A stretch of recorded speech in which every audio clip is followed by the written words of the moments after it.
欢迎收看频道 DH 娱乐新闻，订阅频道，不要错过当天最热门的新闻。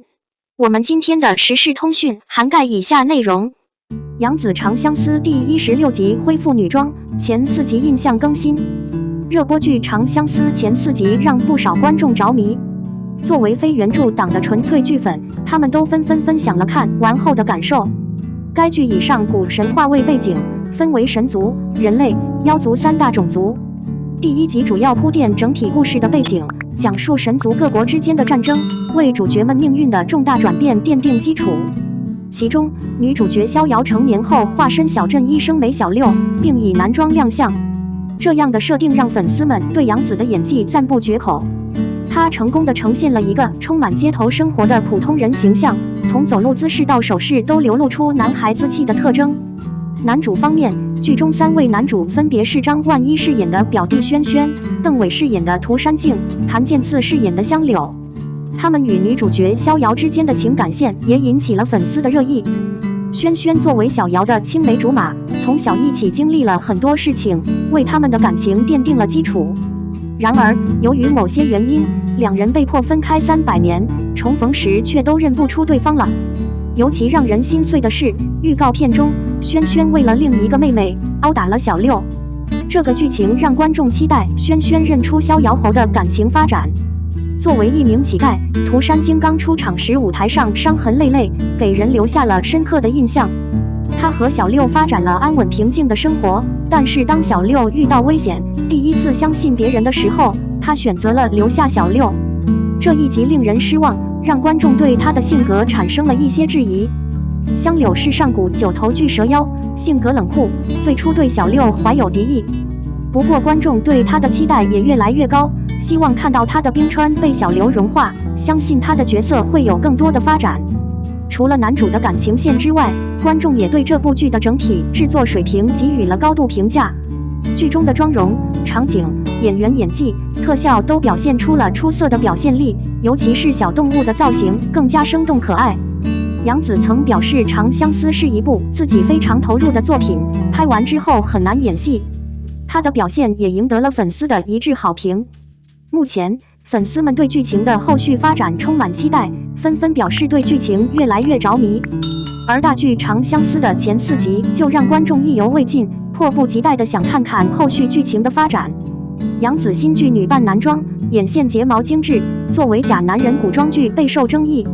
近日，万众期待的杨紫、张晚怡主演的新剧《长相思》终于如期开播，引得无数粉丝激动不已。作为一名资深娱乐编辑，看到这场视觉盛宴，我的心情久久难以平静。在这部剧中，杨紫展现了多种魅力，男装饰演清水镇药师温小六，女装饰演申族逍遥。剧中，杨紫首次挑战男士装扮，将观众带入清水镇药师温小六的世界。她的毅力与智慧交织在一起，展现出独特的魅力，令人难忘。然而，不止如此，当她化身神族逍遥时，一颦一笑迷人而神秘，宛如来自星辰大海的仙子，让人心动不已。作为观众，我们不禁为杨紫的表演惊叹不已。她的演技太精湛了，让人似乎忘记了这是同一个演员扮演的2个角色。男装上，她的阳刚之气和刚毅的性格深入人心，而穿在女装上，则让人感受到异常的灵动和优雅。长相思的推出也引发了观众的热烈讨论，很多人都称赞杨紫多元化的演技，认为她的表演令人信服，赋予了剧中人物无限的魅力。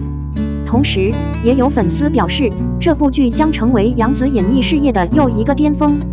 行为女性都喜欢尝试在古装剧中女扮男装，但除了极少数例外，外貌的挑战似乎是一个不小的考验。新剧《长相思》中小猴子的男装造型，虽然化妆师下了功夫，但也难掩本身的美。或许是因为缺乏自信，他在男装上依然保留着一丝精致的现代感，让人不禁感叹角色难以契合。小刘作为男人的角色要求他吃饭粗鲁，靠在门框上吃瓜子，但在特写镜头中，精致的妆容和精致的脸庞掩盖不了他的女人味。修剪过的眉毛、假睫毛、哑光妆容与角色形象背道而驰。粉丝们对此纷纷发表看法，认为小猴子虽然很努力，但很难令人信服，这样的男装也不适合人物设定。让人想起漂亮书生中鞠婧祎的男装造型。虽然她的眼睛灵动有神，却掩饰不住深加工妆容的痕迹。这种半永久妆容让她在古剧中显得不自然，只能拍到半张脸，掩盖了明显的现代元素。类似的情况也出现在《武林外史》中张艳艳的乞丐男装和《枕上书》中热巴的武将服装中。无论是白皙的皮肤，还是精致的妆容，都与角色形象不相符，让人有不服气的感觉。相反，刘亦菲在《花木兰》中的男装更成功，狂野的眉毛和干净的眼神让她更像真正的男装。她的妆容和发型与男战士几乎一样，为角色增色不少。虽然女星们都喜欢尝试女扮男装，但粉丝们认为，真正的男装风格应该是那种几乎无法区分的效果，而不是仅仅追求时尚、流量的概念。真正的男人终究是真正的男人，观众对此有自己的判断。长相思的推出，吸引了众多粉丝的关注。虽然小猴子的男装风格一直备受争议，但他的演技和努力也得到了赞赏。希望在今后的剧情发展中，他能够更好地融入角色，给观众呈现一个更加真实的小六。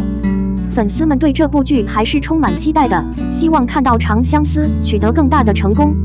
02，肖战玉骨遥的投入和品质再也没有了。肖战玉骨遥控器的专注和品质将一去不复返。玉骨遥是一部古装奇幻武侠电视剧，播出后迅速凭借精湛的演技和感人的表演赢得了观众的青睐。但它也面临着一个问题，那就是收入不断减少。未来几年，这种高水平的投入和高品质将不会再出现。玉骨遥这本书的投入金额简直是骇人听闻。腾讯视频对这部电视剧投入巨资，从镜头到剧情，到服化道，到实景，到场景，到特效，到动作，一切都是高品质。只有可靠的团队才能保证这部剧的品质。作为主角，肖战也奉献了自己最好的颜值和表演，让角色形象更加立体、逼真。但现在，很长一段时间过去了，互联网的盈利能力已经开始下降，降低成本已经成为家常便饭。腾讯视频已经不像以前那么有吸引力了，对真正的大 V 也没有吸引力了。像他这样集性格、颜值、演技三者于一身的顶级演员，在古装电视剧中并不多见。这样的真实场景，这样的江南地方，这样的电影效果，很少有人能做到。玉骨遥一书的出现可以说是大势所趋。这个游戏出现的时候，正是各大故事片公司争夺最激烈的时候，各大公司都在靠背后公司的钱烧钱，比如爱奇艺、优酷、腾讯等，这些公司有足够的资本来打造 S+ 级别的电影。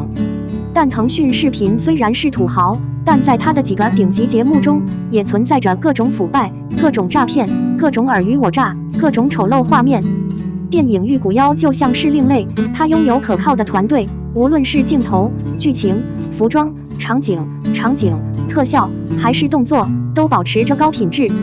在这个过程中，不仅有腾讯视频的参与，还有蒋家俊对电影中经典场景的精彩演绎，对电影中经典场景的详细解析，演员们的个性以及肖战的精彩表演。不可否认，《玉骨遥》是一部优秀的古代奇幻小说，人物形象生动，情感表达深刻，场景设置精美，故事情节曲折，取得如此辉煌的成就绝非偶然。然而，这并不是那么容易模仿的，因为它拥有巨大的投资、强大的团队、优秀的演员，这一切都是目前市场上难以企及的。因此，可以说，这是当时最高水平的电影，也是最高水平的电影。以后再看到这种事情就不容易了。这不仅是由于网络上当前的商业状况，还因为此类内容已经没有空间了。整体来看，《玉骨遥》是一部集创作与表演于一体的优秀作品，是一部非常独特的优秀作品。不过，这一成就很难重复，未来也不会再出现。这种现象的出现不仅与网络平台的运行状况有关，还与整个社会文化生态的变化有关。至此，我们可以说这是一部具有一定历史感的作品。同时，我们也可以期待未来的文学作品在创作和表演上都会有更高的水准。该剧最经典的台词是何谓法生？神道之德能万物之心，40之法乃就理渊之道。不仅引发了观众对家国侠义情怀的前所未有的同情和认同，也引发了各行业对企业初心的热议。提倡玉骨深已成为各界探寻初心、提振行业精神的誓言。回到我们都是凡人的时代，每个人都有自己的理想、坚持，想要守护的方向，是家国，是众生，更是我们自己。公众对祖国发自内心的自豪感和热爱，以及由玉骨妖引发的报国大义和侠义精神，本质上是我们每个人在中华文化孕育过程中传承下来的信仰和感情，是我们中华民族千百年来隐藏在胸中的朴素而炽热的初心。无论在任何时代，这颗初心引领我们勇往直前，勇往直前。